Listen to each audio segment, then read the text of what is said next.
자, 그럼 계속해서 자, 우리나라 행정 규제를 할 때 기본이 되는 근거법이죠. 행정규제 기본법에 대해서 같이 볼게요. 행정규제 기본법.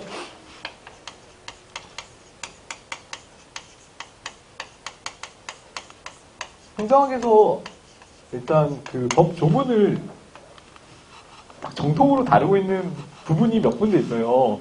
그래서 그거는 이제 조문을 정리하는, 그러니까 사실 뭐 암기하는 형태로 정리를 하실 수밖에 없는데 조문이 워낙 많기 때문에 사실 그 내용을 다 암기하는 거는 불필요하고요, 불가능하기도 하고 그렇기 때문에 그럴 필요는 없고요. 시험에 나오는 포인트들이 있어요. 그래서 그 포인트들을 잘 캐치하는 방식으로 정리를 하시면 돼요. 다 볼 필요 없이. 자, 그래서 그 내용들을 출제 경향성을 고려해서 잘 정리를 하시면 될 것 같아요. 자, 우리나라의 행정규제. 그래서 행정규제의 근거가 되는 행정규제 기본법이고요. 97년에 만들어진 법이고. 자, 어떤 내용들이 있는지 한번 봅시다. 자, 행정기본법은 일단 목적이죠. 목적. 자, 행정규제 기본법의 기본 목적은 뭐냐면은 그게 제일 중요해요. 불필요한 행정규제를 거기 첫 번째 줄에 폐지하고, 그 다음에 비효율적인 행정규제의 신설을 억제함으로써. 이거는 무슨 의미예요?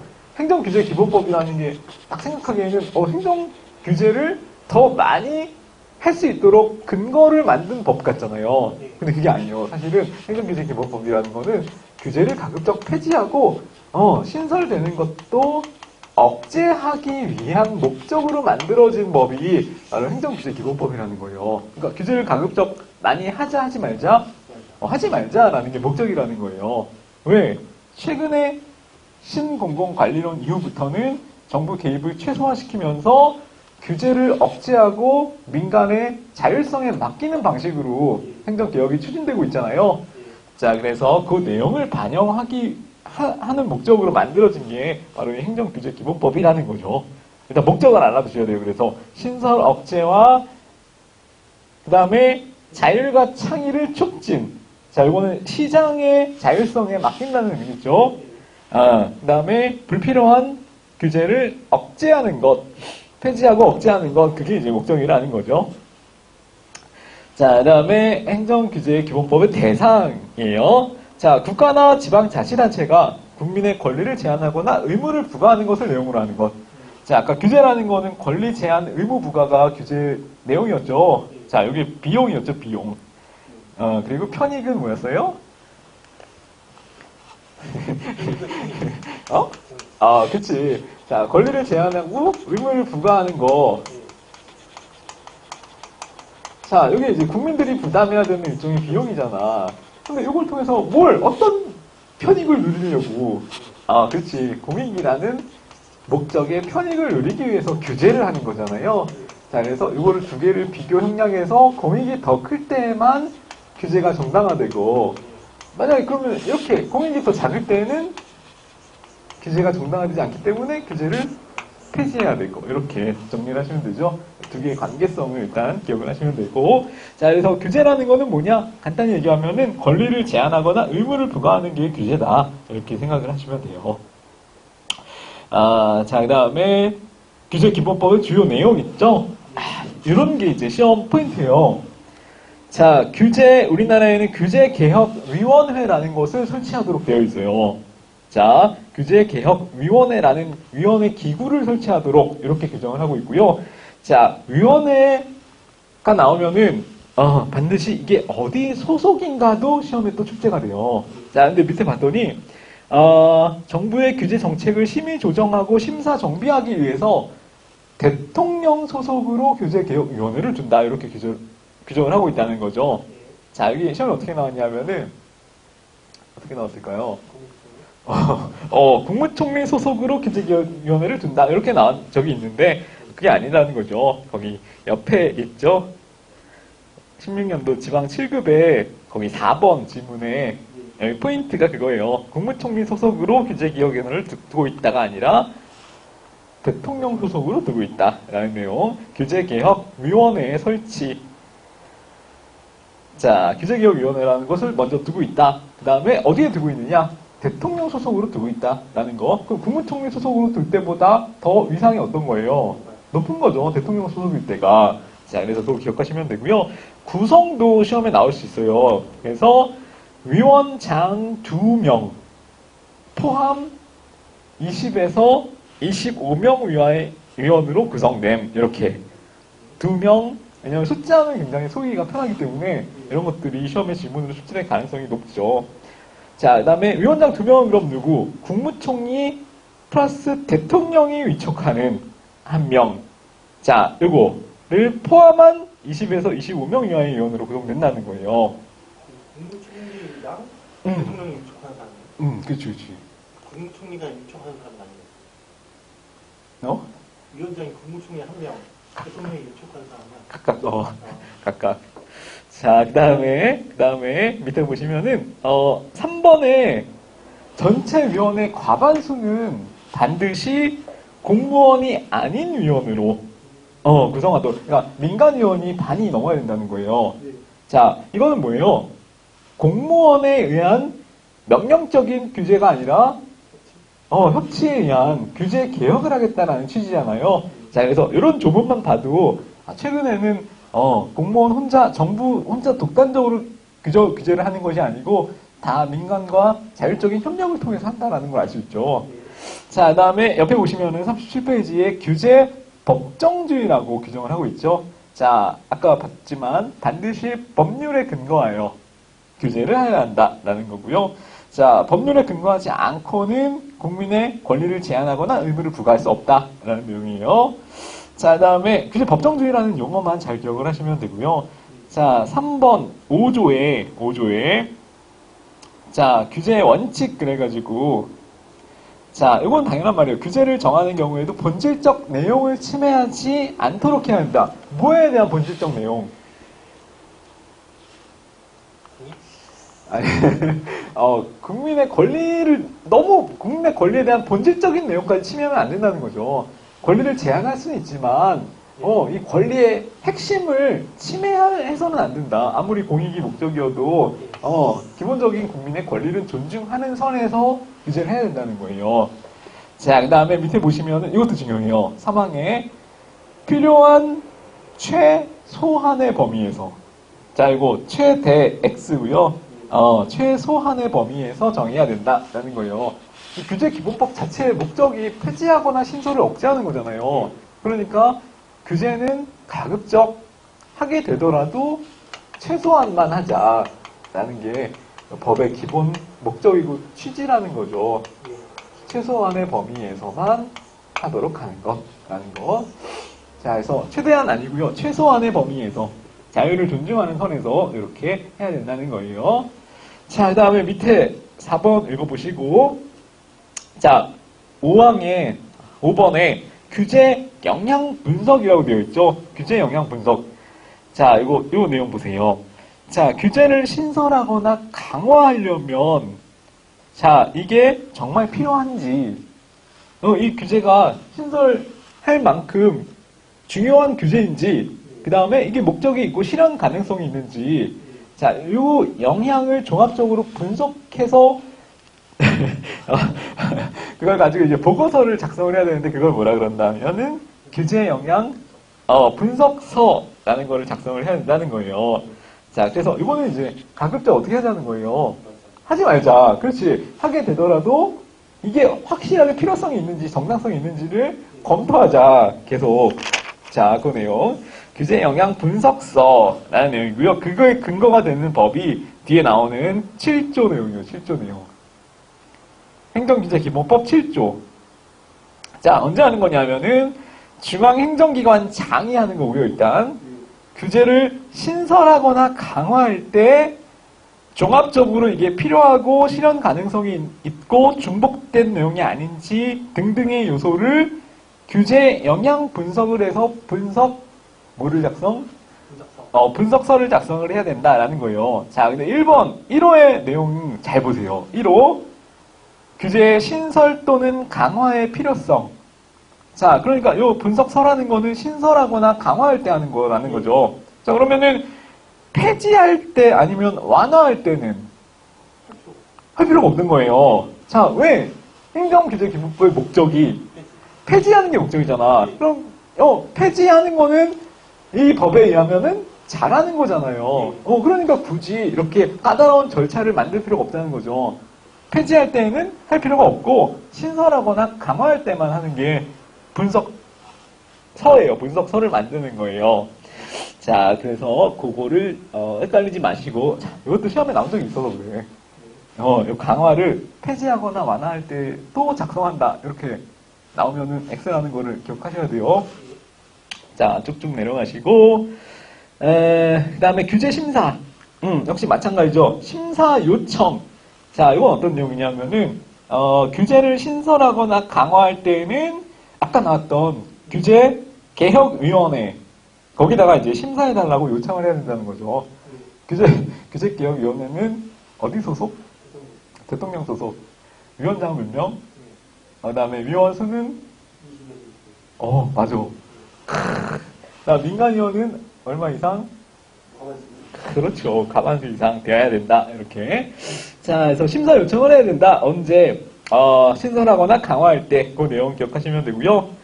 혹시 모르니까 거기 예비심사 10일 이내, 심사는 45일 이내 이렇게 숫자들도 한번 봐주세요.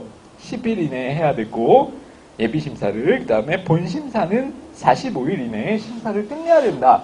이런 내용도 숫자가 많지 않으니까 같이 기억해 두실 필요가 있다는 거죠.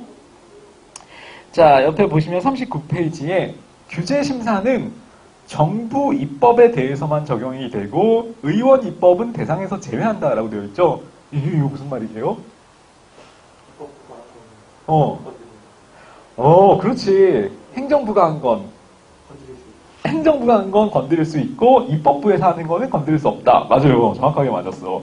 의원 입법은 대상에서 제외가 된단 말이에요. 자, 그러니까 요 규정 때문에 어떤 일이 발생되겠어요? 정부가 하지 않고 누구한테 부탁을 해서 국회의원들한테 부탁을 해서 이것 좀 대신해달라. 왜? 심사를 피해가기 위해서. 그런 식으로 편법으로 운영될 가능성이 또 있는 거예요.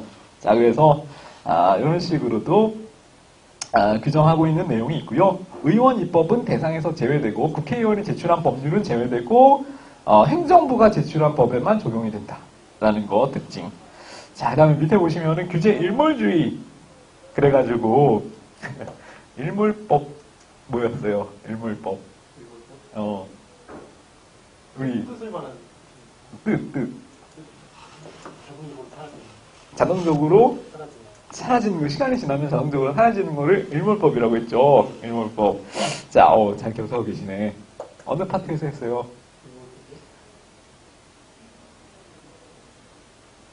알았어. 아니야. 조식 아니야. 예산에서 했어, 예산에서. 예산에서 일몰법 해가지고. 예산은 정부에서 만들지만, 일몰법은 법이니까 어디서 만들어야 된다? 의회? 국회의회에서 만들어야 된다라는 내용 했었잖아. 자, 그래서, 나중에 또 자세히 배워요. 그때 가서 또 보면 되지. 어디까지 했어? 최소한의 기간 내에서, 존속 기간을 명시해야 된다. 이렇게 되는 거예요. 자, 근데 거의 굵은 글씨 밑줄쳐져 있는 부분이 중요해요. 존속 기간은 원칙적으로 길어야 5년을 초과할 수 없다. 그러니까 규제 유효 기간이 5년을 초과하면 안 된다는 거예요. 5년 지나면은 이건 폐지되고 다른 규제로 바꾸든지 폐지하든지 이렇게 해야 된다는 거예요. 자, 이것도 5년 기억해 두시고요. 10년 X, 5년. 전속 기간은 5년 이렇게 10년으로 추진된 적도 있는데 그건 X예요. 자, 종합계획 뭐 이런 것들을 그냥 쭉 읽어보시고요. 시험 관련성이 없으니까. 자, 그래서 조문을 만약에 물어보는 내용이 나와도 아까 얘기했던 포인트들 위주로 정리를 하시면 되고 나머지는 크게 관심 안 두셔도 돼요. 자, 규제는 존속 기간이 몇 년? 5년. 자, 규제는 최대한의 범위를 정해서 최소한의 범위를 정해서. 그쵸. 자, 규제에 대한 예비 심사는 심사 요청받은 날로부터 며칠 이내에 10일 이내에 본 심사는 오, 왜 이렇게 잘해? 오, 이거 이 스피디 암기 같은 걸 잘하는구나. 이런 거지. 어? 까먹어서. 장기 기억력이 약해서 그렇지. 순간 기억력이 좋구나. 자, 그러면은 방법이 있어. 이런 친구들은, 그러니까 사람마다 다르잖아. 성격이. 그러니까, 순발력이 좋은 사람들은 어떻게 해야 되냐면은, 시험 직전에 한 번에 몰아서 스피디하게 정리를 해야 돼. 그러니까 일주일 내에 정과목을 한번 빠르게 돌릴 수 있게 이렇게 정리를 하면은 시험장에 생각이 나요. 네, 장기 기억력이 좋은 사람들은 매일 조금 꾸준히 이렇게 하면 되죠. 근데 하늘 씨 같은 경우는 이렇게 평소에는 조금씩 이해 위주로 하다가 나중 돼서 이렇게 막판 스퍼트를 가하는 방식으로 정리를 하면 돼요. 이렇게 사람 스타일마다 시험 정리하는 요령이 달라. 그래서 그런 것들을 잘 기억을 해두시고 하다 보면은 또 늘어. 그렇게 하는 게 나한테 맞구나 라는 걸 알 수가 있죠. 자, 지금 행정의 활동 부분 공부하고 있죠. 아까 맨 처음에 그림에서 활동 그러면은 크게 두 개. 그래서 규제랑 뭐가 있었어요? 규제랑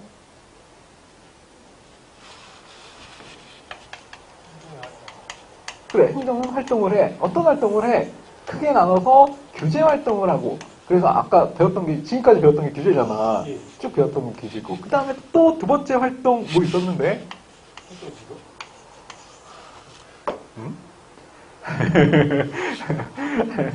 공공 서비스. 서비스. 그래서, 둘 다 한다. 정부의 활동, 그러면은 규제 활동도 하지만 공공 서비스 제공 활동도 한다. 라고 정리했잖아요. 규제 활동 했으니까 이제 공공 서비스 활동 볼 차례예요. 자, 근데 규제는 최소한의 범위를 정해서 하는 거니까 최대한 완화하는 방향으로 이렇게 가고 있죠. 자, 공공 서비스는 아까 처음에 언급할 때 뭐라 그랬어요? 정부가 직접 서비스 제공을 하던 것에서 벗어나서, 그렇지, 민간화, 민영화의 추세에 놓여 있다. 이렇게 얘기를 했었잖아요. 신공공관리론 이후부터. 자, 그래서 그 내용을 서비스와 관련된 내용을 이제 정리를 하는 거예요. 자, 그래서 공공 서비스가 뭐냐?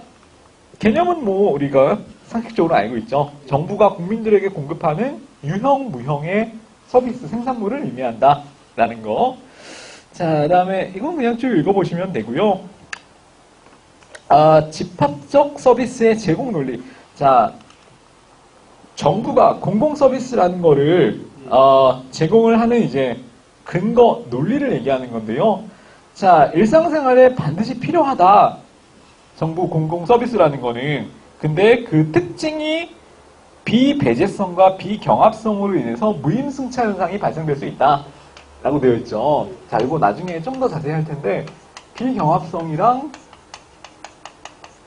비배제성이라는 개념을 먼저 갖고 계셔야 돼요. 자, 이거 사회 시간에 했을 건데, 경제 시간에. 자, 경합성은 먼저 뭐예요? 경합성은 경쟁. 경쟁이 발생하는 경쟁이라는 거는 공급이 어떤 의미예요? 경제학적으로 경쟁이라는 것은 재화가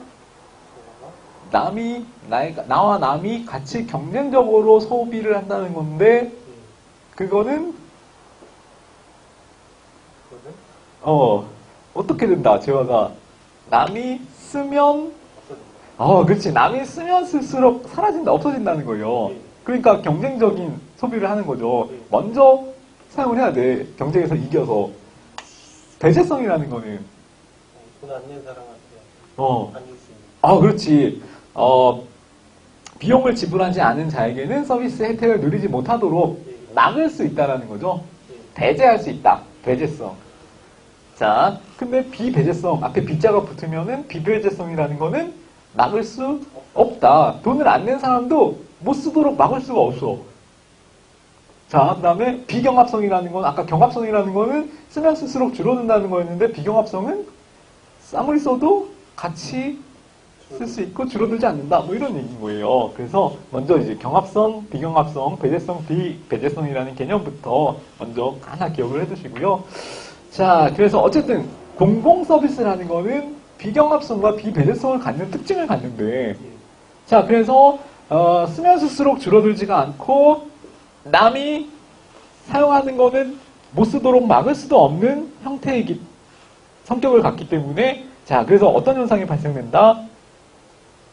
돈 안 내고 그냥 돈 안 내고 계속 더 많이 소비하려고 노력하는 무임승차 현상이 발생된다는 거죠. 돈 안 내도 쓸 수 있고 배제당하지 않고, 그 다음에 쓰면 써도 다 같이 많이 써도 줄어들지 않으니까 무임승차 현상이 그래서 발생이 된다는 거죠. 자, 이런 이유로 무임승차 현상이 발생되는 것이 공공서비스의 특징이다, 이렇게 설명을 하는 거예요. 자, 그래서 그럼 이런 특징이 있으면은 시장에서 적정한 가격이 형성되는 게 가능하지 않겠죠. 그래서 시장에 맡겨놓으면 안 되고, 이런 형태를 갖는 서비스들은, 공공서비스는 반드시 정부에서, 국가에서 생산을 해줘야 된다라는 논리가 그래서 만들어지는 거예요. 공공서비스가 왜 국가에서 제공을 해야 되느냐라는 논리가 이런 이유 때문에 만들어졌다는 거죠. 이건 그냥 배경이 되는 지식이니까 그냥 쭉 읽어보시면 돼요. 자, 그 다음에 밑에 2번에 사회서비스 제공 논리라는 내용 보시면은 서비스의 혜택이 개인에게 귀속되는 사회서비스, 요거는 이제 가치제에 속한다, 이렇게 나와 있죠. 자, 가치제라는 건 뭐냐면은 이것도 용어만 그냥 알아두세요. 옆에 보시면 개념이 있죠. 자, 여기 조그만 글씨로 소비 자체가 바람직하다고 판단되기 때문에 정부가 권장할 목적으로 공급에 일부러 개입하는 재화, 이런 것들을 가치제, 이렇게 얘기를 한다는 거예요. 그래서 이거는 그냥 읽어보시고 배경만 이해를 하시면 돼요. 시험에 직접적으로 관련 있는 부분은 아닌데, 자, 시험에 나오는 건 뭐냐면은 41페이지 사바스의 공공서비스 유형 분류, 요게 나와요. 행정학에서 좋아하는 분류가 나오잖아요. 그래서 요게 시험에 나오니까 요거를 같이 봅시다. 공공서비스 내용 중에서 분류. 자, 이거는 별 5개 정도 거의 5성급 비중이죠. 자, 밑에 자, 공공서비스의 유형을, 이 사람은 사바스라는 학자는 굉장히 유명한 이제 행정학 학자인데, 경제학 학자, 행정학. 자, 그래서 서비스를 경합성과 배제성을 기준으로 이렇게 크게 4가지의 서비스 유형으로 나누는 거예요. 자, 어떻게 구분이 되는지 한번 봅시다. 거기 밑에 도표를 보시면 훨씬 편해요. 자, 아까 말씀드렸듯이 밑에 구분 기준은 경합성과 배제성이라는 2가지 기준을 가지고 나눴다. 자, 경합성이라는 건 뭐냐면은 아까 얘기했듯이 라이벌리, 그래서 경쟁성이라고도 표현하기도 해요. 경쟁성. 그래서 한 사람이 소비하면 다른 사람의 소비를 감소시키는 현상. 그거를 경합성이라고 하고요. 배제성은 비용을 부담하지 않는 사람들의 이용을 금지시키는 걸 배제성. 금지 못 시키는 거는 비배제성, 이렇게 표현을 한다는 거죠. 자, 그래서 이것도 공공서비스의 유형을 이렇게 4가지로 나눌 수가 있다라고 본 거예요. 뭐를 기준으로? 경합성과 배제성을 기준으로 해서, 경합성과 배제성을 기준으로 해서. 자, 또 용어를 잘 기억하시는 게 되게 중요하죠. 자, 이쪽이 이제 경합성이고요. 이쪽이 경합성이고, 경합성이 있느냐, 경합성이 없느냐에 따라서 비경합성과 경합성으로 나누는 거고, 자, 그 다음에 배제성이 있느냐, 배제성이 없느냐에 따라서 비배제성과 배제성으로 이렇게 나누는 거고, 그리고 이 2가지 기준으로 해가지고 이 안에 들어가는 이제 4가지 서비스 형태가 이렇게 구분이 된다는 거죠. 그래서 이것도 이제 하나씩 같이 정리를 할 거예요.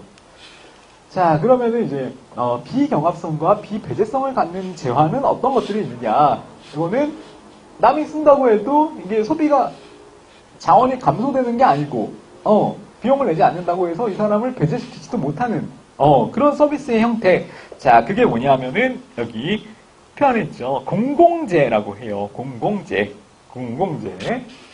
다른 말로는 집합재라고도 하는데 그냥 공공재만 기억하셔도 돼요. 공공재.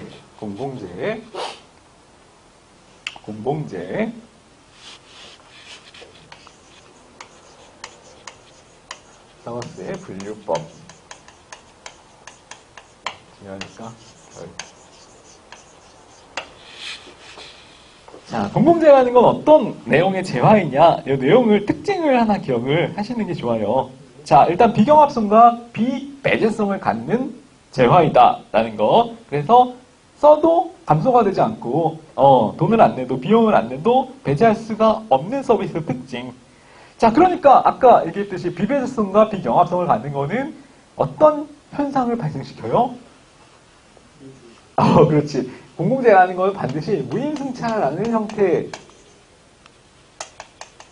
현상을 발생시키는 서비스 자원이에요. 자, 그래서 그거를 먼저 하나 기억해 두시고, 왜냐면 시험에 나올 때 반드시 요 서비스의 재화의 특징을 물어보는 게 시험에 나온단 말이에요. 자, 그래서 무임승차 현상이 발생되는 것, 비경합성과 비배제성의 특징을 갖는 것, 그거는 무슨 재? 공공재라는 거를 먼저 기억을 해 두시고, 자, 그 다음에 얘는 시장에서 가격 형성이 자동적으로 될 수 있는 재화예요? 없는 재화예요?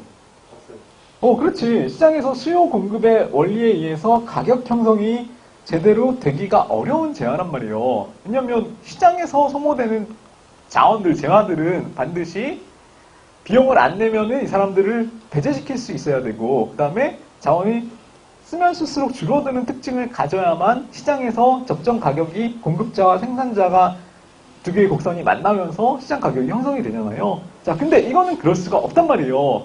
그래서 어떤 현상이 발생되냐면은 어느 정도로 공급을 할지를 몰라. 그러니까 너무 많이 공급되기도 하고 어떨 때는 너무 적게 공급되기도 하고. 자, 그걸 뭐라 그래요? 과소공급 또는 과다 공급의 형상이 발생될 수도 있다라는 거예요. 너무 적게 공급할 때도 있고요. 아니면 너무 많이 공급되기도 하는 거야. 과다 공급의 문제점을 발생시킨다. 자, 그래서 이런 문제점 때문에 어떻게 해야 돼요? 이 서비스와 관련된 내용들은 반드시 시장에 맡겨둘 수가 없고 정부가 직접 제공해야 되는 특징을 갖는다는 거죠. 자, 정부가 직접 제공해야 되는 이유는 바로 공공재라는 재화의 특징이 비경합성과 비배제성으로 인해서 무임승차될 가능성이 있고요. 그 다음에 시장에 맡겨둘 수가 없기 때문에 적정한 시장 가격이 형성이 될 수 없는 특징을 갖고 있기 때문에 과소공급되거나 과다공급된다는 특징이 있기 때문이라는 거죠. 자, 그래서 키워드를 기억하세요. 무임승차. 그다음에 과다공급 나오면 무슨 재? 공공재라는 거구나 라는 걸 기억을 하셔야 한다는 거예요. 자, 이런 것들은 어떤 게 있느냐, 예시도 같이 기억을 해두셔야 돼요. 국방 서비스, 치안, 외교. 자, 이런 것들은 누구한테 제공되는 거예요? 모든 시민 구성원들한테. 세금을 만약에 안 냈어.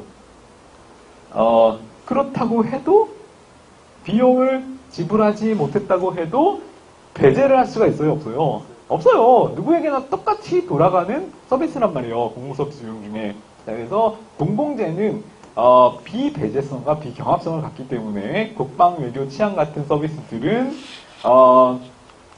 정부가 직접 제공을 하는 수밖에 없는 서비스. 이렇게 기억을 하시면 된다는 거죠. 자, 넘어가시고. 자, 그 다음에 두 번째 나오는 서비스 중에서 이번에는 배제는 불가능한, 배제는 안 되는 거예요. 근데 쓰면 쓸수록 줄어드는 경합성은 또 있는 서비스. 자, 그거를 뭐라 표현을 하냐면은 공유제라고 표현을 해요. 공유제. 자, 아까는 공공재였죠. 공공재. 공공재는 무임승차나 과도 또는 과소 공급의 문제점을 발생시키기 때문에 정부가 직접 제공해야 되는 재화, 그거를 공공재라고 했고요. 자, 근데 반면에 배제할 수는 없지만, 비용을 안 낸다고 배제할 수는 없지만 쓰면 쓸수록 조금씩 줄어드는 형태를 갖는 재화, 그거를 공유재 이렇게 표현을 한다는 거죠. 자, 그래서 비배제성과 경합성 공유제, 비배제성과 경합성은 공유제 이렇게 기억을 일단 해두시고, 자, 이건 뭐냐면은, 자, 배제 불가능성이라는 거는 뭐예요? 내가 돈을 안 내도 쓸 수 있다는 거잖아. 그러니까 이거는 합리적인 소비자라면 어떻게 생각하겠어요? 돈 안 내고 그냥 써야겠다. 막 써야겠다. 그래서 발생되는 게 여기 나오죠. 비용 회피 문제. 공유제의 대표적인 특징 중에 하나가 비용 회피 문제가 발생되고요. 자, 그 다음에 또 특징 중에 하나가 뭐냐면은, 쓰면 쓸수록 줄어드니까 어떻게 해야 돼요? 지금 7번 하품했어. 막 쓰면 어떻게 돼요? 나중에는? 고갈돼. 자, 그래서 과잉 소비의 문제가 발생되면서 고갈의 위험이 있는 게 바로 공유제의 특징이에요. 과잉 소비와 고갈의 위험성을 안고 있는 것, 그게 공유제라는 재화의 서비스의 특징이라는 거죠. 자, 그래서 키워드들이 다 중요해요. 이거 다 정확하게 기억을 하고 계셔야 돼요. 자, 공유제, 그래서 이걸 어떻게도 표현을 하냐면은, 자, 공유지의 비극, 이렇게도 표현을 해요. 공유지의 비극, 그건 뭘 의미하는 거냐면은, 자, 비용을 회피하고 누구나 경쟁적으로 더 먼저 많이 쓰려고 노력하기 때문에 과잉 소비가 발생해서 결국 고갈될 위험이 있다라는 거죠. 우리 흔히들 그런 거 얘기하잖아. 목초지. 그래가지고, 내가 소를 키워.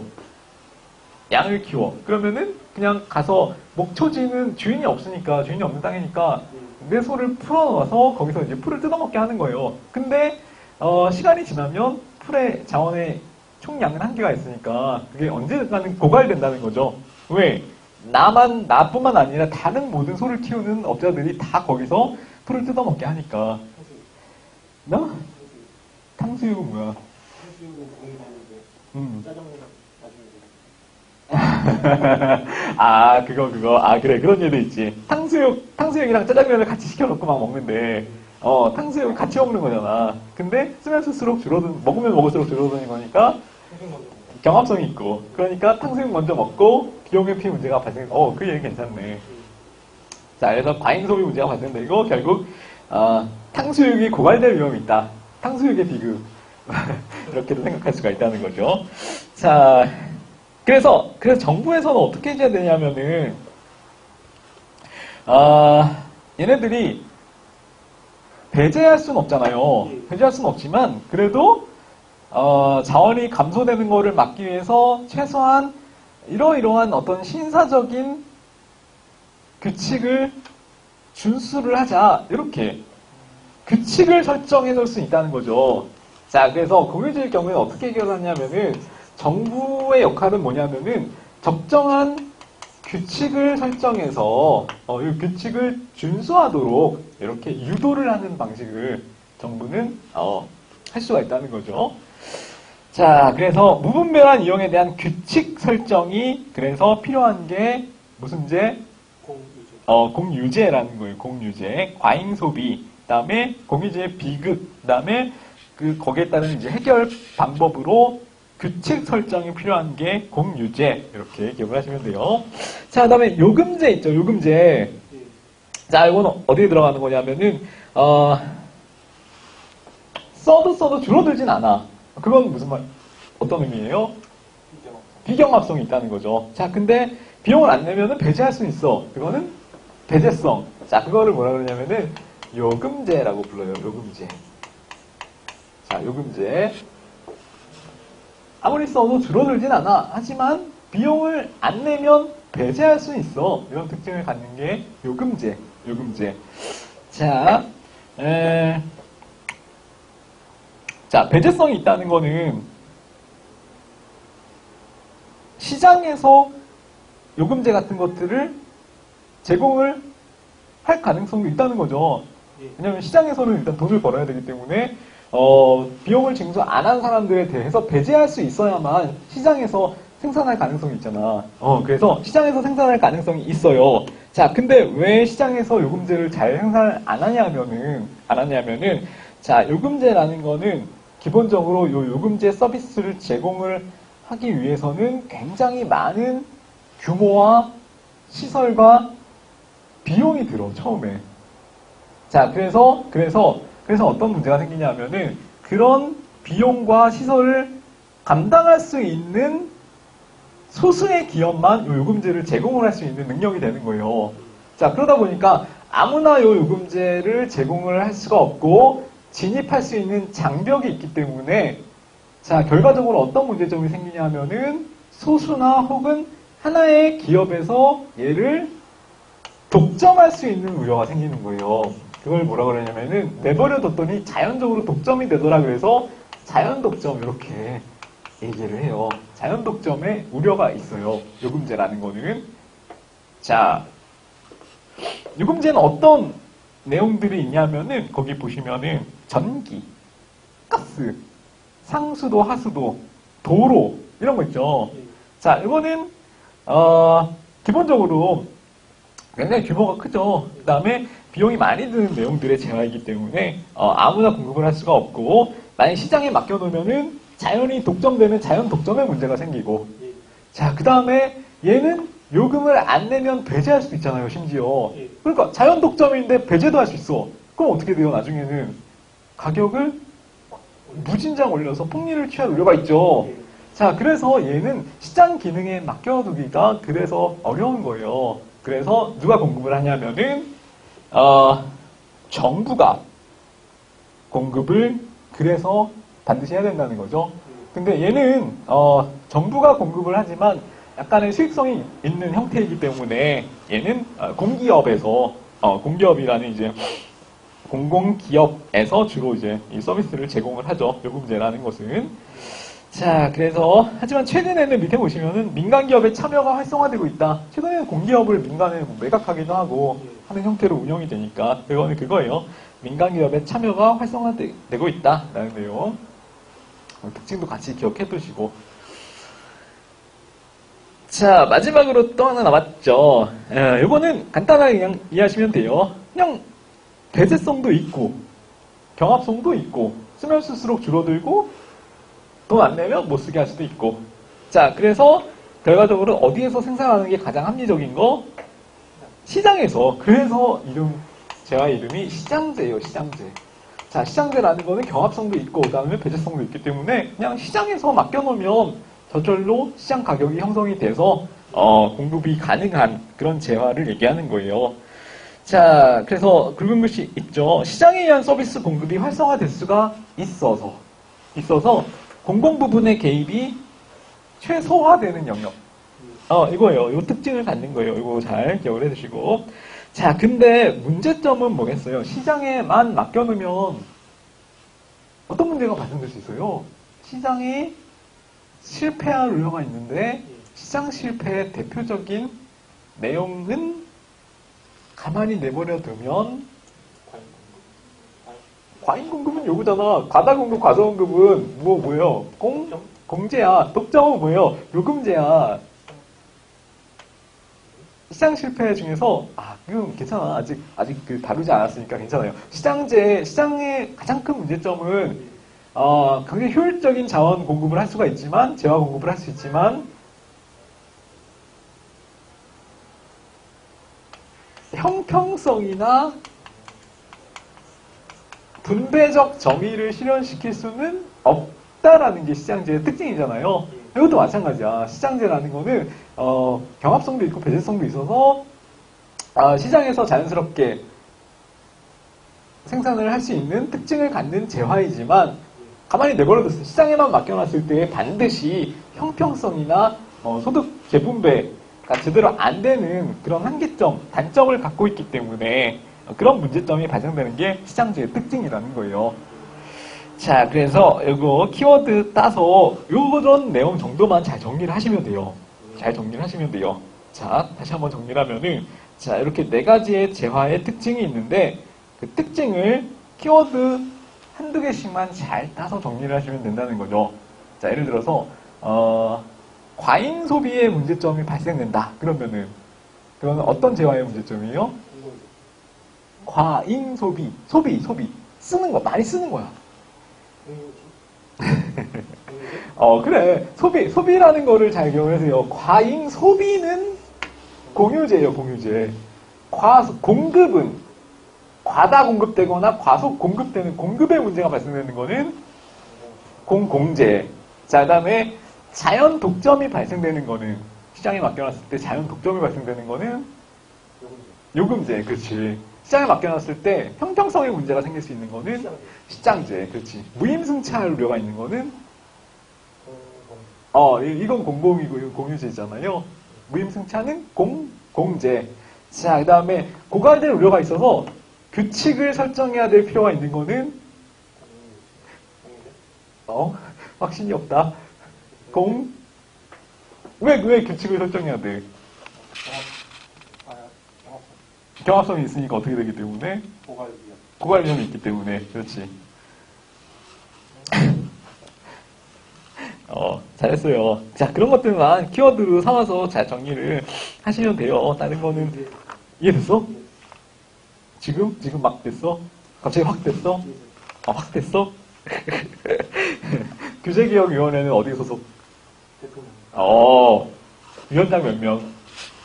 2명. 위원수는? 25. 그렇죠. 본심사는 며칠까지? 10일. 45일. 그건 예비심사였죠? 45일. 그렇지. 자, 과잉 소비의 문제가 발생되는 거는? 그렇지. 공유제. 그래서 규칙을 설정해야 될 필요가 있는 거는? 공유제. 자연 독점이 발생되는 거는? 그 다음에 형평성의 문제가 발생되는 거는? 그렇지. 그 다음에 과도공급, 과소공급. 무임승차.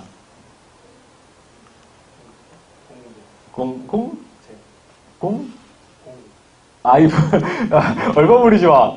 발음을 똑바로 해봐. 공제. 그렇지. 무임승차 공공제. 자, 공공제. 무임승차 공공제. 과잉 소비가 공유제. 그 다음에 자연 독점이 요금제고요. 마지막으로 시장 실패, 형평성의 문제가 생기는 거는 시장제. 이렇게 기억하시면 돼요. 자, 옆에 공유지의 비극 이렇게 개념 설명해 놓은 거예요. 거기 뭐 목초지가 있고 양들이 뜯어먹고 있잖아. 그게 이제 아까 얘기했던 목초지를 함께 사용하는 데서 오는 자연 고갈 현상. 그게 이제 공유지의 비극 이렇게 하딘이라는 학자가 설명을 했고요. 하딘 지문으로 뭐 언급될 때가 있어서 그래요. 하딘.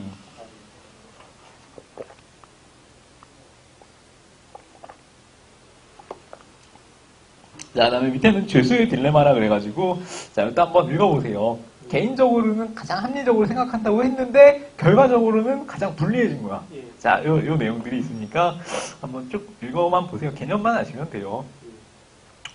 자, 그 다음에 넘어가시고 공공 서비스의 그 다음에는 공급 방식이라고 나와요. 공공 서비스의 공급 방식. 지금 본 내용은 이제 공공 서비스 재화의 종류 구분하는 내용을 했었잖아요. 자, 이거는 이제 크게 중요한 논점은 아닌데 D급이라고 되어 있죠. 근데 어쨌든 이 내용 개념은 알아야 되기 때문에 언급을 드릴게요.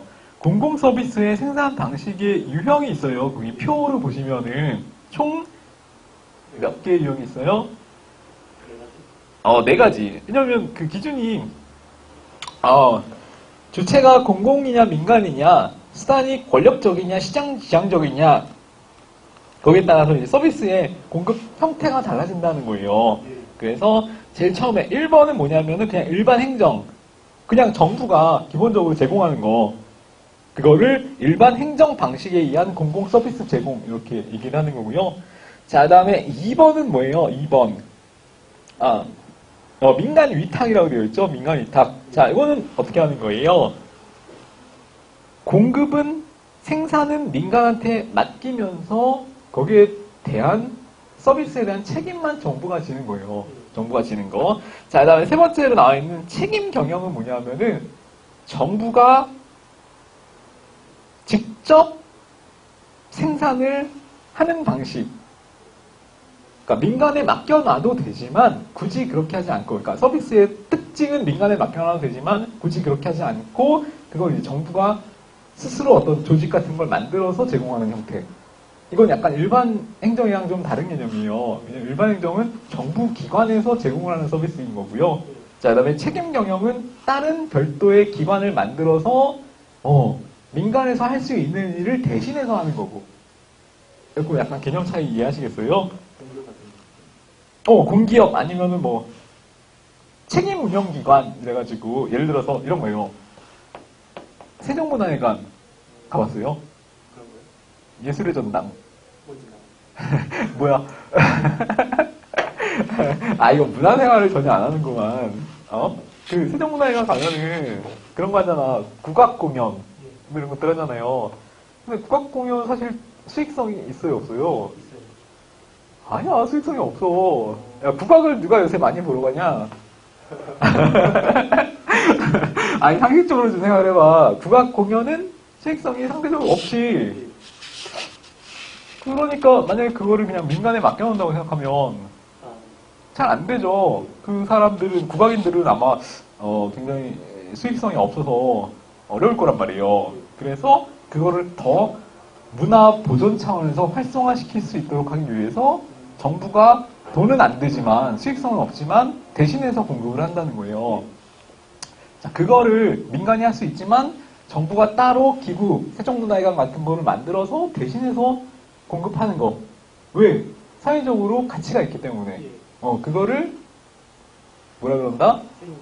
책임 경영이라고 한다는 거예요. 그러니까 일반 행정이랑 책임 경영이 약간 달라요. 그래서 일반 행정은 그냥 정부가 기본적으로 하는 일을 얘기하는 거고요. 책임 경영은 그냥 민간에서 공급할 수도 있는 내용들이지만 서비스이지만 그거를 공적 여기 책임이 강하기 때문에 그걸 정부에서 제공하는 거고요. 그다음에 민간 위탁은 뭐냐면은 자, 이거는 생산 자체를 민간한테 정부가 맡기는 거. 이거를 얘기하는 거예요. 민간 위탁이라는 것. 자, 그다음에 마지막으로 완전 민영화라는 건 뭐예요? 완전히 시장에 맡겨놓는 거. 그거를 이제 민영화라고 하는 거죠. 자, 그래서 이렇게 크게 나눠서 네 가지 형태로 서비스의 유형을 나눌 수가 있어요. 일반 행정, 민간 위탁, 책임 경영, 민영화.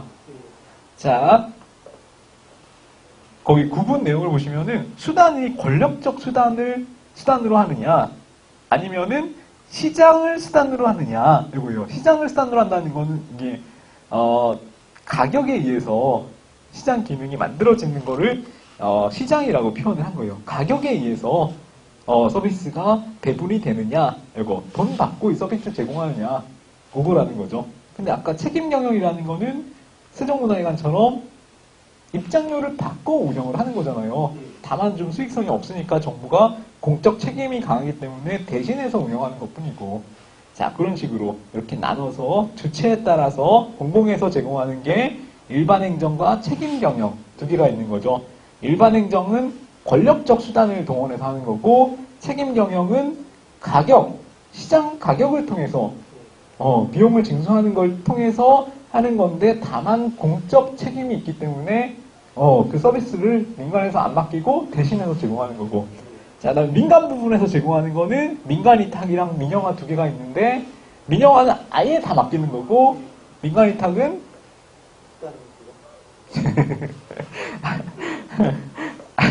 자, 다시 권력적 수단을 기반으로 하는 건데, 민간 위탁은 서비스를 누가 제공하는 거예요? 누가 할게요? 민간 위탁이라는 거는 서비스를 누가 제공하는 거예요. 민간에서. 다만 서비스의 책임은 누가 지는 거? 정부가 지는 거. 그게 민간 위탁이라는 개념이에요. 자, 아시겠죠? 자, 그래서 밑에 내용을 읽어보시면 그 내용이 이제 정리가 되어 있는 거예요. 일반 행정부터 한번 볼까요? 일반 행정은 그냥 일반적으로 행정국가에서 정부가 제공하는 서비스를 얘기하는 거고요. 자, 공익성이 우선이 되는 거. 맞죠?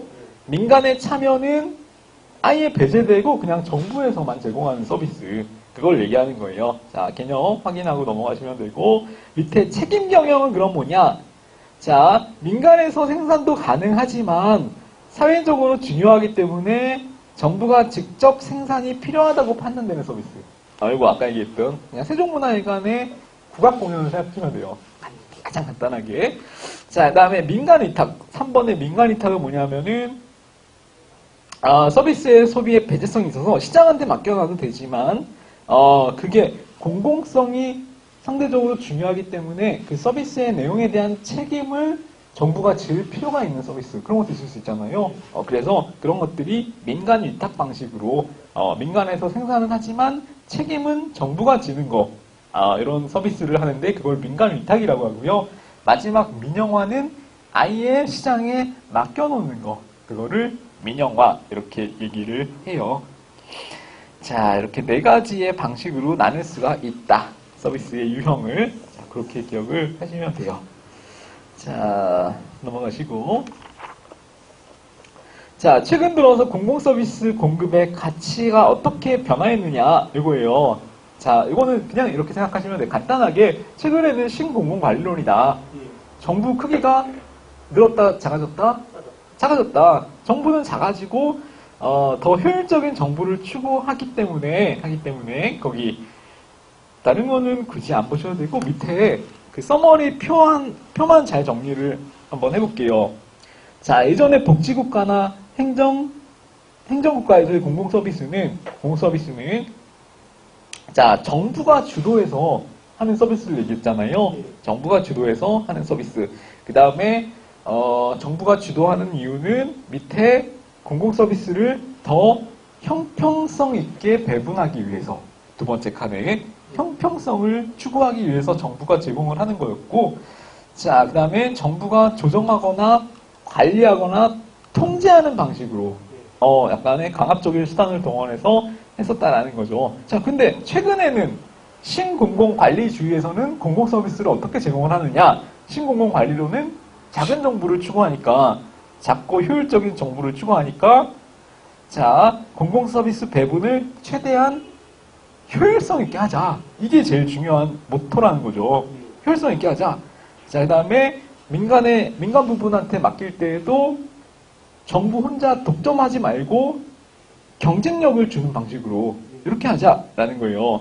자, 그 다음에 아까 복지국가는 공공서비스를 모든 국민한테 똑같은 서비스를 제공하자는 게 목표였잖아요. 근데 신공공관리론에서는 서비스를 차별적으로 제공해도 된다라는 게 내용인 거예요. 시장처럼. 그러니까 돈 더 많이 내는 사람한테 더 좋은 정부 서비스 제공해도 된다. 그래야 더 효율성이 높아지는 서비스 제공이 되지 않느냐? 뭐 이렇게 제공 얘기를 한다는 거죠. 자, 그러니까 얘는 시장의 영역이 넓어진 거예요, 좁아진 거예요? 넓어졌어요. 정부의 영역은 좁아졌어요. 자, 그러면 이거는 진보주의예요, 보수주의예요? 보수주의죠. 시장에 대한 신뢰를 하고 있어요, 불신하고 있어요? 하고 있어요. 그렇지. 자, 그래서 그 내용, 이게 최근에는 신공공관리주의에서는 누가 공급을 하냐가 중요한 게 아니라 소비하는 사람들의 입장에서 최대한 효율적인 서비스를 제공하도록 이렇게 만든다라는 거. 시장한테 가급적 다 맡긴다.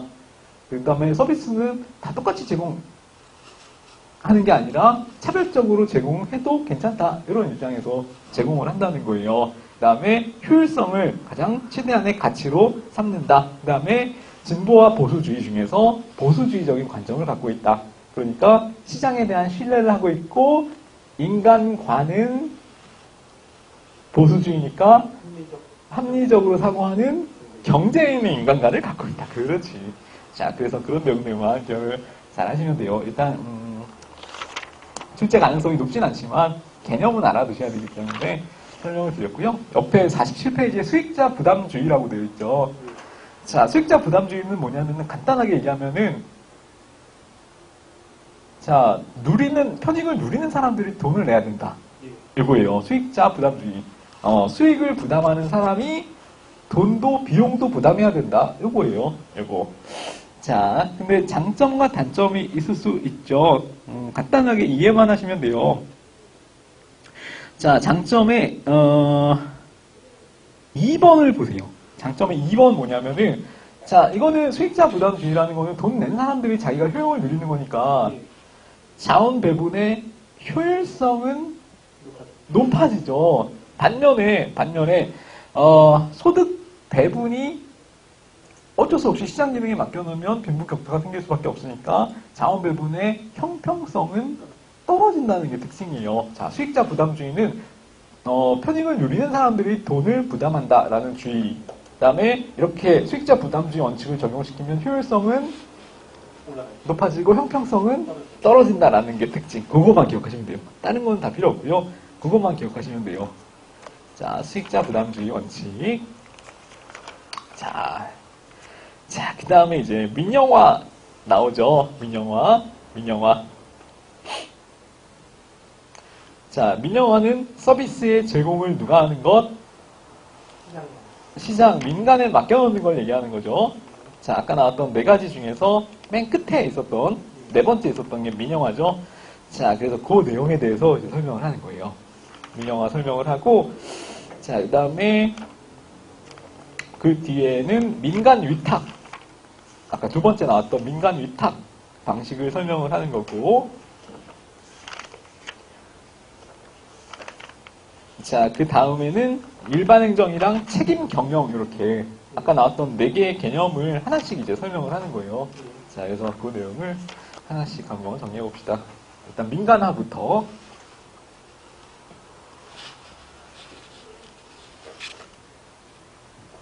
과잉 소비의 문제가 발생되는 거. 공유제. 과다 공급이나 과소 공급의 문제가 발생되는 거는 공공재. 자, 그 다음에 자연 독점에 발생될 우려가 있는 거는 요금제. 그 다음에 시장제의 문제점은 뭐예요? 형평성이 떨어질 수 있다. 그렇지. 자, 공유제는 정부가 어떤 역할을 해야 돼요?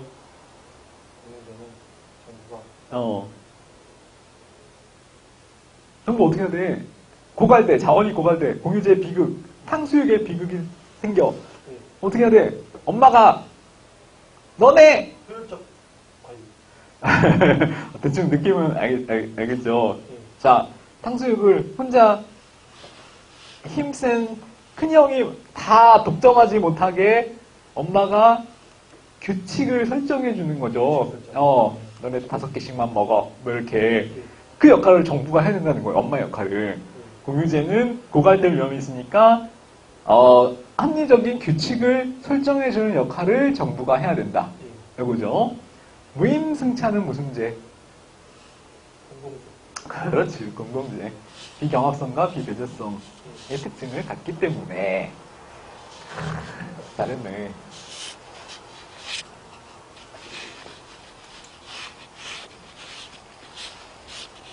자, 이것도 물어봐야지.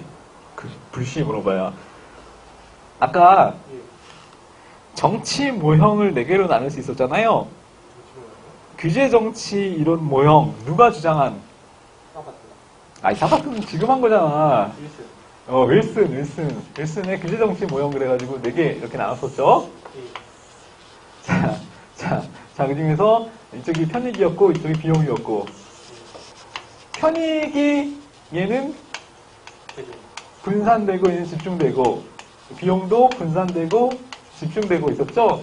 편익도 분산되면서 비용 부담자도 여러 명에게 나눠져 있는, 분산되어 있는 형태, 정치 형태는 대중정치. 그렇지. 자, 반면에 편익은 집중되어 있고 비용은 분산되어 있는 거. 기억하네.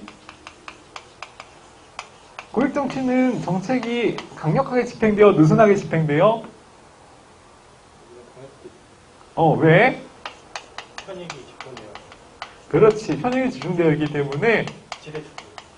편익을 누리는 사람 입장에서는 지대축을 하면서 결국 관료를 포획하려고 하고, 그래서 이 사람들에 의해서 강력한 정책 집중이 이루어진다. 강력한 정책 집행, 집중 집행이 이루어질 수 있다라는 내용이 있었고요. 그 다음에 이거 편익은 분석도 있고 중요한 건 기업가 정치. 자, 기업가 정치는 누구에 의한 포획이 발생된다?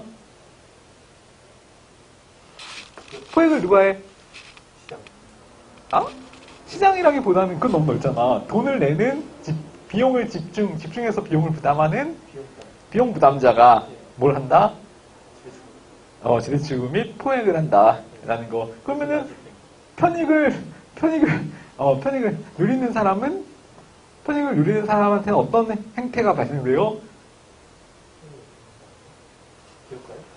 아니 비용을 부담하는 사람이 기업가잖아. 크게 신경 안 써요. 크게 신경을 안 쓴다는 거는 어떤 형태의 느슨한 느슨한 내가 물어본 건 그거고 느슨한 집행 맞아요. 느슨한 집행이 형태가 발생되는 거 맞고 비용 부담자는 자기가 비용을 한 번에 집중해서 부담하는 게 아니기 때문에 크게 신경을 쓰지 않고 자기네 문제를 자기들이 해결하지 못하는 고양이 목에 박을 다는 그게 무슨 행동이었어? 집단 행동이고요. 그렇지. 집단 행동의 딜레마가 발생된다고. 야, 이거 중요한 거야. 집단 행동의 딜레마라는 형태가 발생된다라고 그랬잖아요.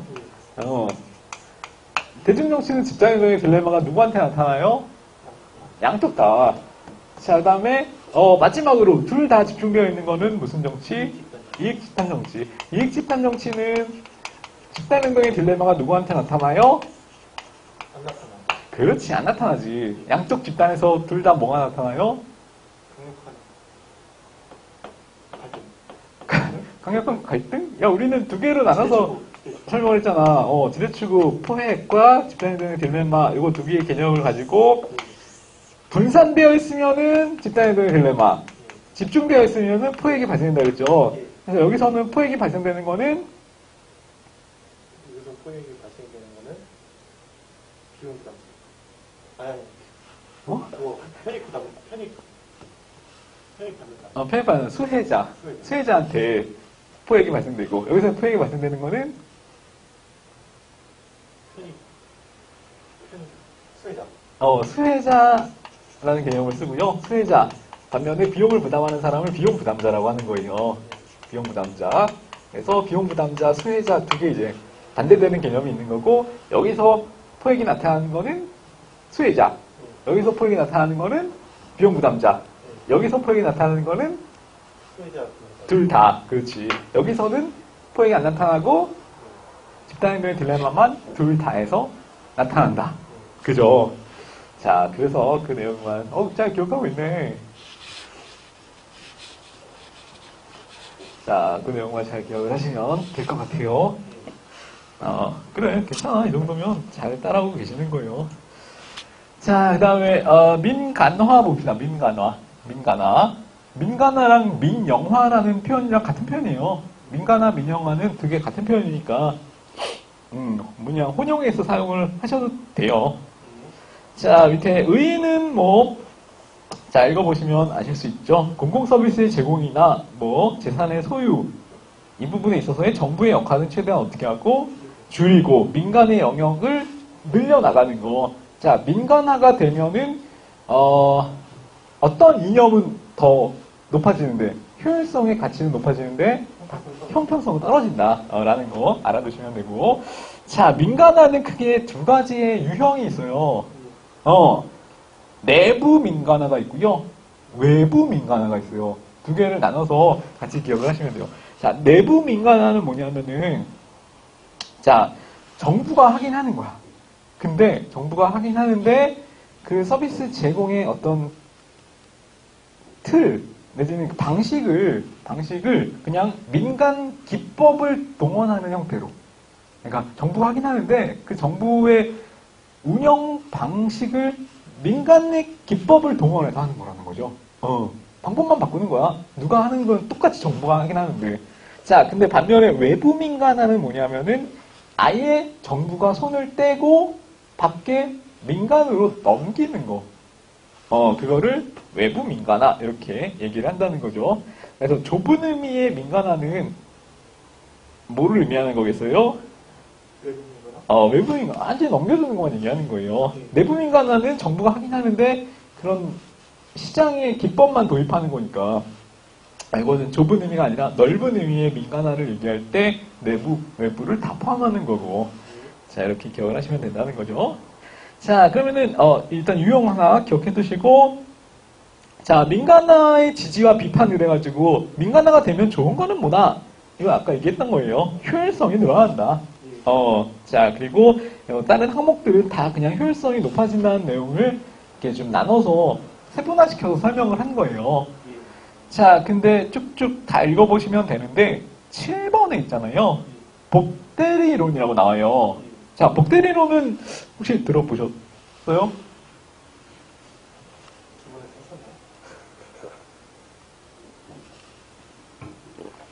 썼었나요? 안 했어. 상식 퀴즈. 자, 복대리론은 뭐예요? 자, 밑에 보시면은 그림으로 이해를 하시면 조금 더 편해요. 맨 밑에. 자, 복대리론 여기 화살표 되어 있죠. 자, 국민이 정부한테 자, 너희들이 대신해서 공공의 서비스를 제공하는 역할을 해라. 그래서 정부한테 맡기잖아. 자, 이 과정에서는 국민과 정부의 입장에서는 누가 주인이에요? 국민이 주인이고 정부는 뭐라 그러냐면은 대신해서 맡겼다 그래가지고 대리인이라고 표현을 해요. 대리인. 그러니까 국민이 원래는 해야 되는 역할인데 그거를 그냥 정부한테 대신해서 맡긴 거예요. 그래서 국민이 주인이고 정부는 대리인이에요. 대리인. 대리인에 불과한 거란 말이에요. 자, 근데 공공 서비스를 제공할 때 자, 정부는 자기가 직접 하는 경우도 있지만 예를 들어 요금제 같은 경우에는 어디에 맡겼어요? 요금제는 민간. 야, 요금제를 민간에 맡겼어? 아니요. 공기업. 그렇지. 공기업 같은 데 많이 맡기잖아. 자, 이런 구조를 이제 설명을 하는 거예요. 이런 구조를 이제 복대리 이론으로 설명을 하는 건데, 자, 국민한테, 국민의 원래 주인인 국민의 권리를 처음에 정부한테 한번 맡겼잖아요. 그래서 국민이 주인이고 정부는 대리인이 되는 거야. 근데 이거를 정부가 산하의 공기업에 또 한 번 맡긴다는 거죠. 그래서 이때는 정부가 주인이고 공기업은 대대리인. 그래서 그거를 중복대리인, 그래서 복대리인이 된다. 이렇게 설명을 하는 거예요. 자, 근데 이 과정에서 정부는 사실 국민의 입장에서 정부 운영을 하고 공공 서비스를 하면 이상적이지만, 항상 현실적으로 그렇지 않은 경우도 발생할 수 있잖아요. 그걸 뭐라 그러냐면은, 대리 손실이라고 그래요. 대리 손실. 대리권을 맡겼는데, 정부가 주인의 입장에서 대리인 역할을 잘 안 해. 그거를 뭐라 그런다? 대리 손실. 대리권을 맡겨서 주인이 손해를 봤다, 손실을 봤다, 그거예요. 대리권을 맡겼더니 오히려 주인한테 손해가 되더라. 그게 대리 손실. 자, 근데 공기업한테 정부가 만약에 또 대리를 맡긴 경우라면, 자, 이 대리 손실이 어떻게 돼요? 또 한 번 발생되는 거지. 대리 손실이 또 발생해. 대리 손실이 한 번 발생한 걸로도 모자라서 한 번의 대리 손실이 또 발생한단 말이에요. 그래서 대리 손실이 2배로 커져. 자, 그거를 뭐라 그러냐면은 복대리인 이론이라고 설명을 하는 거예요. 자, 복대리인 이론. 자, 다시 정리하면은 복대리인 이론이라는 건 뭐냐면은 한 번 정부한테 주인이 대리인한테 공공 서비스 제공의 역할을 맡겼는데 정부가 또 공기업을 만들어서 자기가 주인 행세를 하고 또 자신의 대리인을 또 한 번 만들어낸다는 거예요. 그러면은 그 과정에서 대리 손실이라는, 그러니까 주인의 말을 대리인이 잘 안 듣고 오히려 주인을 위해서 하는 게 아니라 자기 자신을 위해서 일하는 대리 손실이라는 게 발생되고 그거를 정부가 공기업한테 맡기면서 또 한 번의 대리 손실이 또 발생하는 거. 중복 대리. 그거를 복대리인 이론 이렇게. 그럼 복대리인 이론은 대리를 맡기는 게 좋은 거다라고 생각하는 거예요? 나쁜 거다라고 생각하는 거예요? 그래, 나쁜 거. 복대리인 이론은 대리를 맡기지 말자예요.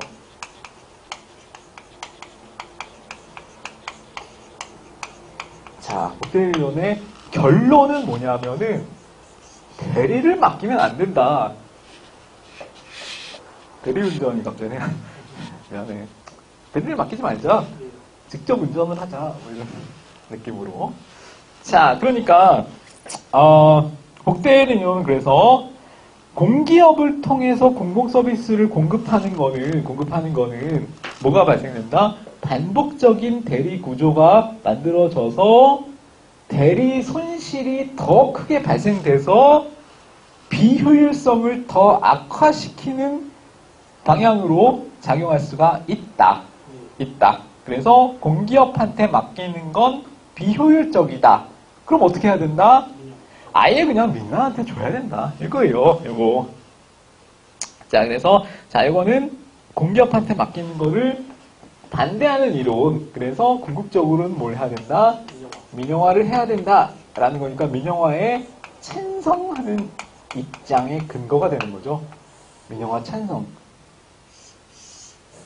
자, 이게 포인트예요. 복대리인 이론은 그래서 결국 뭘 하자는 거냐? 대리하지 말고 공기업 주지 말고 민영화하자. 민영화 찬성. 왜? 대리 손실이 없으니까 뭐가 더 제고된다? 효율성이. 민영화의 모든 민영화 주장의 궁극적인 목적은 이거예요. 효율성을 높이자. 민영화를 찬성하는 거죠. 복대리인 이론. 이해됐어? 좋아요. 복대리인 이론 나중에 또 나와. 주인 대리인 이론 할 때. 그러니까 미리 한번 예습 삼아서 정리를 해보시는 거예요. 자, 그 다음에 폐해는 그럼 뭐예요? 민영화되면 안 좋은 점이 뭐예요? 그렇지. 맞아. 이제 감을 좀 잡네. 자, 효율성이 높다는 거는 다른 말로는 동전의 양면처럼 형평성은 낮다는 거예요. 효율성 높다 이퀄 형평성 낮다예요. 그러니까 민영화는 효율성이 높기 때문에 좋다라는 의미는 민영화는 다른 말로는 형평성이 낮기 때문에 나쁘다라는 말도 돼. 그래서 민영화의 폐해는 뭐냐면은 공공성이 떨어질 수 있고 형평성도 떨어질 수 있다요. 자, 그 다음에 민간은 뒤에 영리 추구가 우선시 되기 때문에 행정의 공공성이나 형평성이 떨어질 수 있다. 여기까지 이해되시죠? 자, 근데 책임성을 저해할 수 있다. 이렇게 나오잖아요. 왜 책임성은 저해될 수 있어? 아니야. 민영화니까 민간이 한 거야. 아예 넘어갔다라고 생각하고. 아예 넘어갔을 때 왜 책임성이 떨어져요? 민간은 규제가 정부니까? 그렇지. 규제할 방법이 없으니까.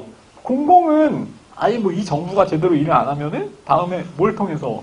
선거를 통해서 갈아엎을 수가 있잖아요. 다른 정당을 뽑으면 되는데 아예 민영화 시켜버리면은 민간은 어떻게 책임을 지도록 만들 방법이 없잖아. 우리가 통제할 수 있는 방법이 없잖아. 그래서 공공성도 떨어지고 형평성도 떨어지고 책임성도 떨어지는 거예요. 자, 효율성이 높아진다는 건 다시 말하면 뭐다? 공공성 떨어지고 형평성 떨어지고 책임성도 떨어진다. 되게 안 좋아 보여. 효율성이 그만큼 큰 거야. 어마어마하게 커서 얘네들을 다 상쇄하고 남는다고 그 주장을 하는 거지. 신공공관리론에서는.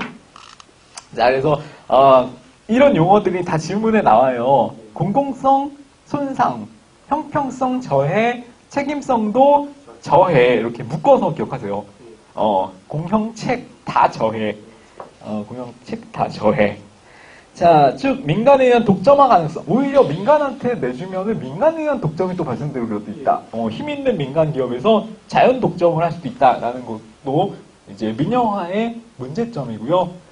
자, 그 다음에 국가 이익 보호 애로. 그래서 사익 추구성이 있으니까, 국가 이익을 우선시하지 않는다라는 것도 있고요. 자, 밑에 용어 보시면은 크림 스키밍 현상이라고 되어 있죠. 예. 자, 이거는 뭐예요? 배우지도 않았는데 어떻게 알아? 라고 생각하고 있었지. 가르쳐줘야 알지. 막 이렇게 생각하고 있었지. 자, 이거 뭐냐면 크림 스키밍 그래가지고, 크림을 핥는다 그래가지고, 걷어낸다, 핥는다 이래가지고, 맛있는 부분만 쏙 빼먹는다. 약간 이런 느낌이에요. 맛있는 부분만 쏙 빼먹는다. 이거예요. 자, 이거야. 공기업을 이제 민영화하려고 했더니, 공기업 중에서는 흑자 공기업이 있고 적자 공기업이 있잖아요. 자, 근데 민간에서 자기들이 사고 싶어 하는 공기업은 어떤 공기업이에요? 흑자 공기업만 사고 싶어 하고 적자 공기업은 거들떠도 안 보잖아. 안 사려고 하잖아. 자, 그러니까 공기업을 팔려고 했더니 민간에서는 어떤 현상이 발생돼서 깊이? 아니, 이건 그런 거야.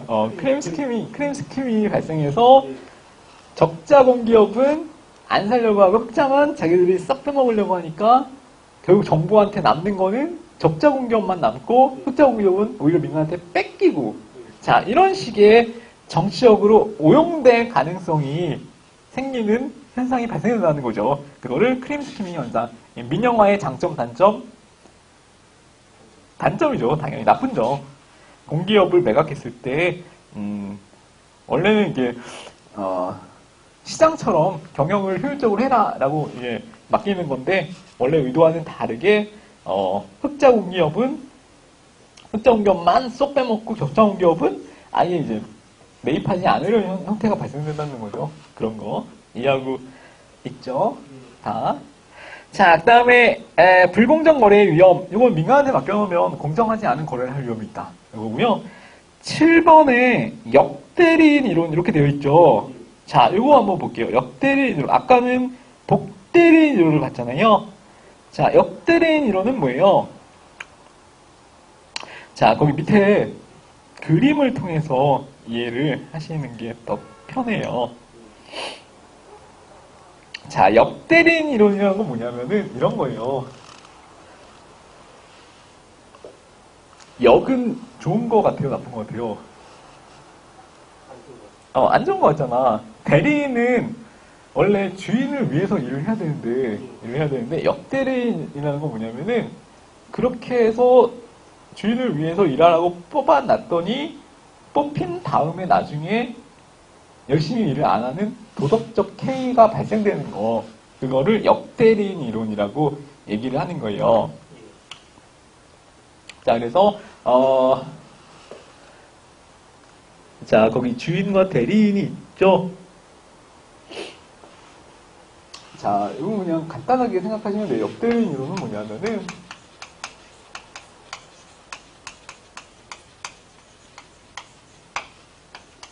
자, 공공서비스의 이제 주인인 국민의 서비스를 제공하는 역할을 민영화를 시키는 거죠. 정부에서 어디로?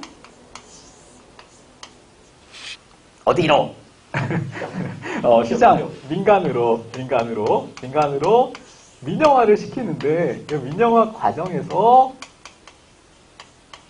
요 민간이라는 하나의 대리인이 주인을 일을 해야 하는 역할을 정부로부터 이어받은 대리인이 민간이 자기네들이 선정이 되고 나서는 공공서비스를 도덕적으로 제공하지 않는 역모할 때 역대리인으로서의 기능을 수행한다라는 거죠. 뽑아주고 났더니 더 이상 열심히 일 안 하는 어떤 현상, 도덕적 해이 현상을 보이는 거예요. 도덕적 해이. 자, 그거를 역대리인 이론이라고 한다는 거죠. 자, 그 결론은 역대리인 이론은 뭐예요? 민영화를 하자는 거예요, 말자는 거예요? 하지 말자. 왜? 뽑아놓고 나면 도덕적으로 해야지니까. 그리고 뭐가 없기 때문에 책임성이 없기 때문에 특별히 책임을 물을 수 있는 수단도 없는 거예요. 그러니까 민영화 반대 놓은 거죠. 반대 놓은 거. 자, 요거까지. 자, 그래서 요거 두 개를 같이 비교하면서 정리를 하세요. 근데 얘는 민영화 찬성 논 거고요. 얘는 민영화 반대는 거예요. 예. 자, 다시. 복대리인론은 민영화 찬성 반대. 찬성. 찬성. 역대리인론은 민영화 반대. 반대 이론. 자, 유리한 것만 골라서 빼먹고 불리한 거는 가지지 않으려는 현상. 크림 스키밍이라는 현상 얘기하는 거죠. 시간 거의 돼서 몇 개만 다시 한번 복습 차원에서 리와인드 하고 오늘 민영화까지 진도를 빼는 걸로 할게요. 한 50페이지 정도 남았네. 자, 계획대로 되고 있어. 진짜 이게 굉장히 활동까지 하는 걸 잡으면서 좀 많은데 라고 생각했단 말이에요. 그래서 어쨌든 넉넉하게 10개 진도를 정했으니까 걱정 마시고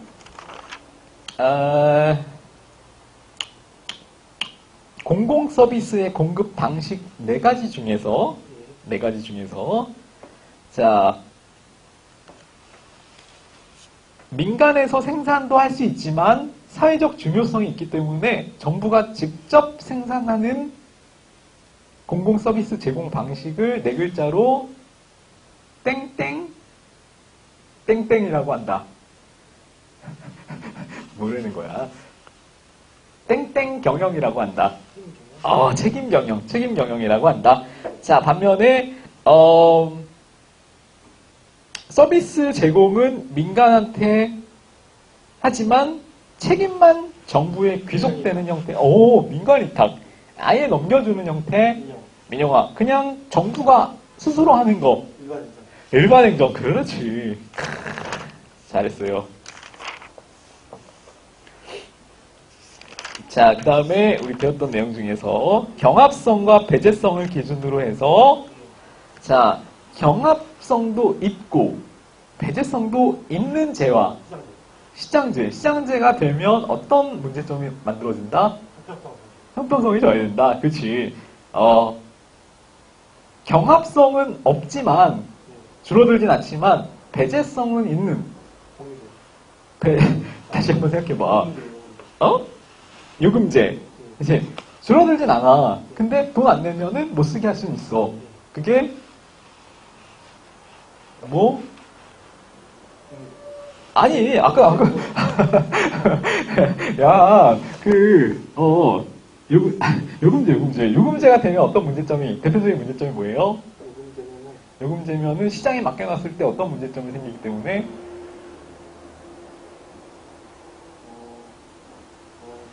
이봐.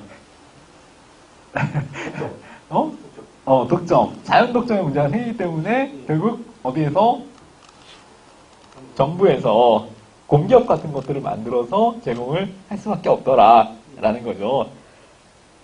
자, 공공서비스 4가지 유형 중에서 무임승차 현상이 발생될 우려가 가장 큰 공공재.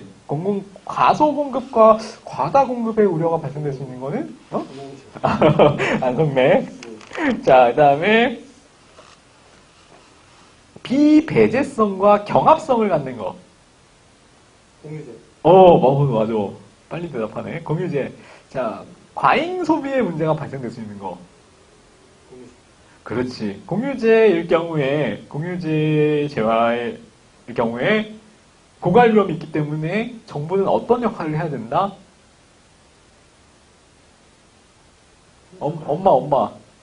엄마 탕수육 합리적 관리라고 안 하고 뭘 설정해야 된다 그러잖아. 아유, 웬 목표, 야. 그걸, 야, 너 5개씩만 먹어. 이게 뭐예요? 탕수육, 너. 관리? 야, 쉬운 편이 있는데 왜 이렇게 규칙을 설정해야 된다. 규칙 설정. 지문에는 규칙 설정이라는 표현이 똑같이 나와. 그러니까 괜히 머리 굴리지 말고 규칙 설정이라고 간단하게 기억을 하세요. 아니, 잘했어. 그렇게 노력을 했다는 게 어디니? 자, 그래서 그 내용까지 기억을 하시면 되고, 그래서 오늘 중요한 내용들을 꽤 다뤘어. 자, 규제 일몰주의라 그래가지고, 정부 규제는 존속기간을 5년을 초과할 수 없다. 이런 내용이 있었죠? 자, 그 다음에, 규제 영향 분석을 해서 규제 영향 분석서를 작성하는 거는 신설 또는 강화할 때만이고 폐지할 때는 필요 없다. 완화할 때도 필요 없다. 규제는 최대한의 범위를 정해서 하는 거예요. 최소한의 범위를 정해서 하는 거예요. 최소한 효율적으로. 그 다음에 소속은 어디? 대통령. 대통령 소속, 대통령 소속. 자, 그 다음에 이거는 좀 어려울 건데 규제 개혁의 단계는 총 3단계로 이루어졌는데 처음에는 총량을 감소시키는 완화가 있었고요. 완풍관. 마지막에 규제관리. 그렇죠. 자, 그 다음에 규제 개혁의 방법 중에서 원칙 허용 예외적으로만 금지하는 거는 무슨 시스템? 예외적 허용은 포지티브. 예외적 허용이 아니고 원칙적 허용.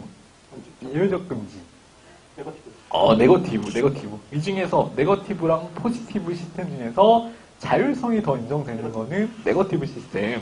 최근에 규제는 경제적 규제는 어떻게 하고 줄이고 완화하고 사회적 규제는 강화하고. 그렇지.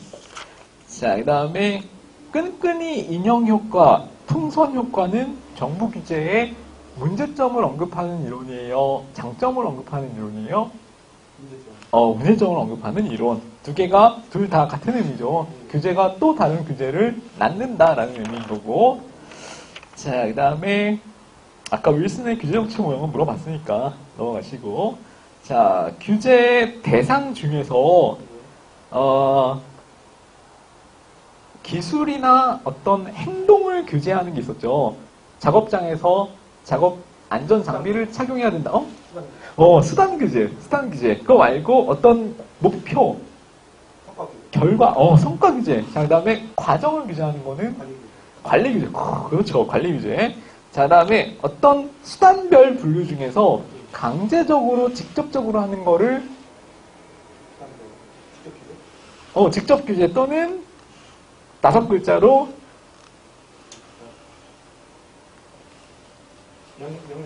명령지시적 규제. 자, 그 다음에 간접 규제는 다른 말로 5글자로 시간 유인적. 다르게 좀만 더 유인적은 맞았어. 어떻게 유인적?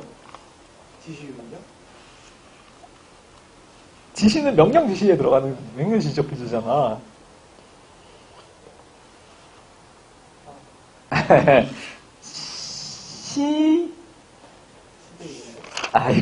시장 유인적 규제. 자, 그 다음에, 잘했어요. 잘하고 있는 거야. 규제 유형은 크게 내용으로 따졌을 때, 내용에 따른 규제 분류는 두 개. 경제적, 사회적. 개별 사업을 대상으로 하는 거. 시기가 더 오래된 거. 경제적. 그 다음에 최근 들어서 강화의 추세인 거. 사회적. 그 다음에 포획 가능성이 높은 거. 그렇죠. 잘하네. 뭐 그 정도만 잘 갖고 있어도 되지 않을까요? 행정 지도는 권력적이에요, 비권력적이에요? 법적 구성력이 있어요, 없어요? 없어요.